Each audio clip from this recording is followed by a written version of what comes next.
Everybody, this is the final video in section 3.1. We're going to be writing a exponential and a logistical function, okay? So I like to do these on like application problems. So we're going to do a population growth first. All right, so your population growth. If the population of San Jose is modeled by an exponential function, find the function that models the population in 1990 and also in 2000. I'll give you those, okay? So if the population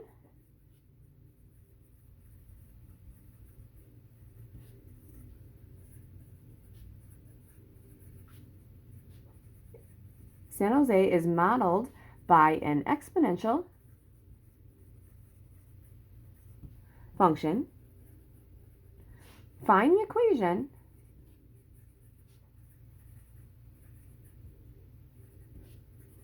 if the population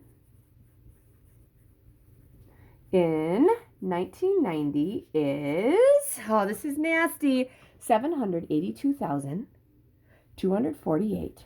And in 2000 is 895,193. All right, so the first thing I do is say, okay, we need 2 points. We need something to represent this, and we need to represent that. All right, so they're only giving me 1990 and 2000. So let's use the years. They're going to be my X. Now, I don't want to use that. And I don't know if the trend is the same. I don't know if the trend was the same from, let's say, 1980 to 1990, but I know this is the trend. So this is going to be my starting year. I'm going to make this 0. 782, or 782, yeah, my bad, I cannot write. 248, and this will be my 10 years after that, right? Now, we're going to use y equals a times b raised to the x. You do not need to use the e one. I'm going to be honest with you, unless you need a challenge, or unless I want to give extra credit, because somebody might want some extra credit. Might be like, hey, sure, do that and with the e as well. All right, so here's what we did. We took the largest x and we wrote it on top. Remember, because we did that funky kind of elimination. So I'm going to use this guy first. Y equals, that's 895,193. That equals a times b raised to the x, which would be 10. And this is going to be, and actually, you're going to, now that I think about it, I don't even have to do it this way. Let's think about this, you guys. My starting point, I have it. I gave you it. It's a. I don't even have to do this. Because if I did this, we do the dividing out, you guys, and it's just going to come out to that thing right there anyway. It's totally, because I'd have y equals, this would be 782, I'll show you, 28 equals a times b to the 0. I don't even need to do the dividing because this is 1, this is my a. Love application problems. So far I know it's y equals 782,248 times something raised to the x power. I got to figure out what that is. Now, here it is. It's going to be some kind of power. I'm going to say b raised to the x. So you got to choose what you're going to use, and you're not going to use this guy. It just doesn't work. Let's use this one. All right, so y equals, we're going to have 895,193 equals our a, which we have, times b raised to the, what, I choose 10. All right, now we're going to divide by 782,248. B to the 10th is going to equal that. I'm going to end up doing this all in one shot, you guys. That's my jam. All right, so then my question is, how do I take a 10th power and make it gone? Okay, I could take the 10th root, or can I raise it to the 1/10th power? It's the same thing, because 10 to the 1/10th b is going to be about. So this is what I do in my calculator, you guys, because I like getting this done. 895,193, right? Divided by 782,248. Raise that to the 1/10th.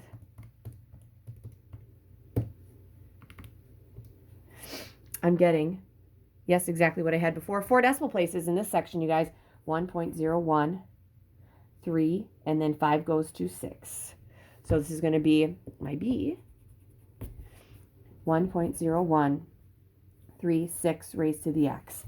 So I would even do this and say, okay, let's check this out. 782,248 times 1.0136 raised to the x. And here we go. At 0, we should have this big number. Yep. And at 10, we should have 895,193. Very, very close. We had to estimate. If I would use a longer decimal here, you guys, that would be longer and that would be closer. I'm feeling good about that. Good job. And so if I wanted to ask the extra question, when will the population be 1,000,000?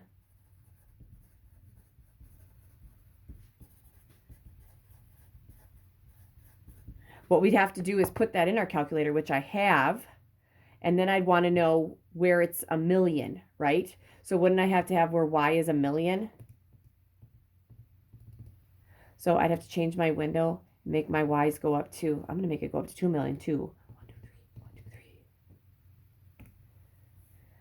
So that's my exponential. And it's keeping on rising. So it's like saying, what if this is 1,000,000?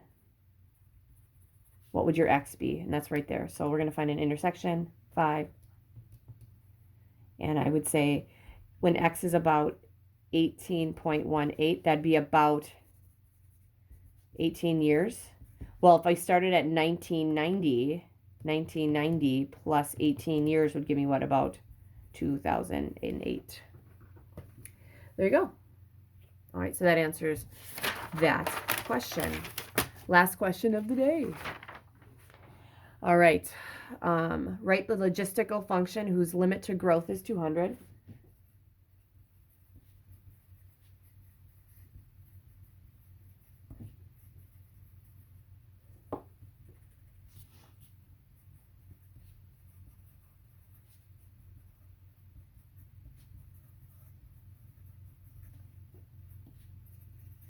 Is 200 and contains 0.050 and 175. Now, this stuff will mean something, you guys, eventually.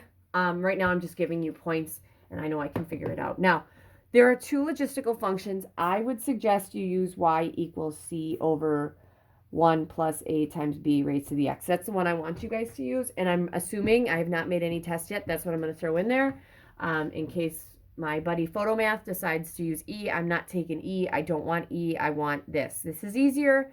There you go. And if you want to do E, I guess I could just say, fine, then just do it my way too. All right, so here's the deal, you guys. I know that C is 200. That's my limit to growth. All right. I need to write, I'm going to use this guy first. Now, 550 is not my A. It totally isn't. So we're going to use this first, and we'll see what we get. Okay, so far I have y. So I know my equation is going to be y equals 200 over 1 plus something times something raised to the x. I know that. So I got to figure out what all that stuff is. So I'm going to use this first. 200 is my C. So 50 equals, okay, 200 all over.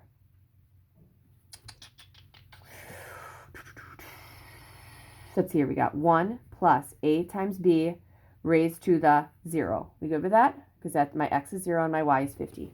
All right, so we're going to have 50 equals 200 over. All right.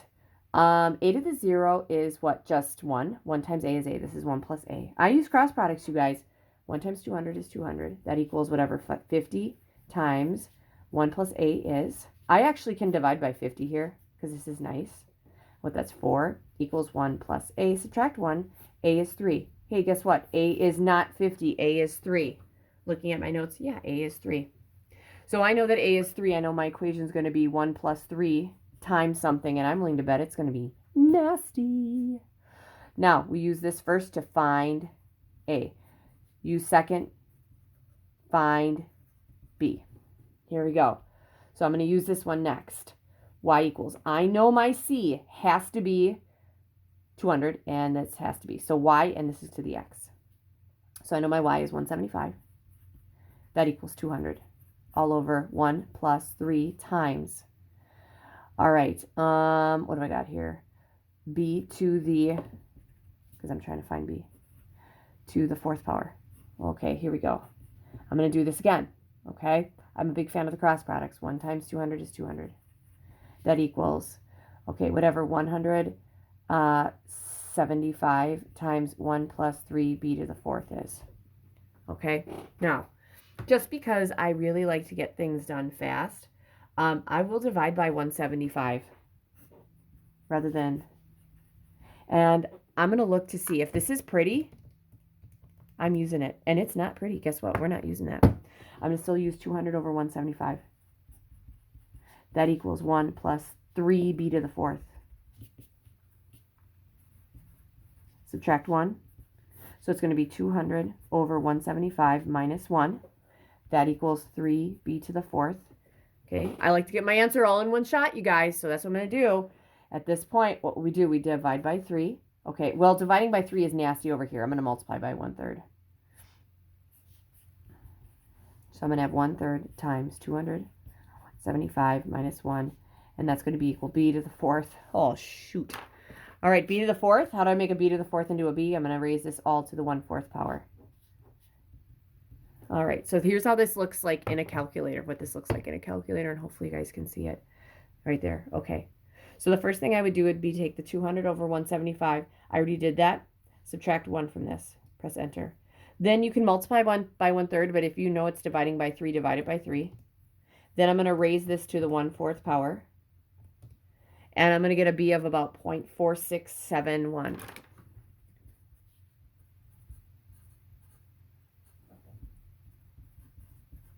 And that's raised to the x. That's what I put up here. All right, that's my equation, you guys, and that's what I'm going to check in my calculator. So let's clear this out. 200 divided by, yeah, I'm doing good at time. 1 plus 3 times 0.4671. I'm going to raise this to the x power. Now, I want to make sure 0.50 is in here. Yep, and 4/175. Yep, and then I feel like I'm good.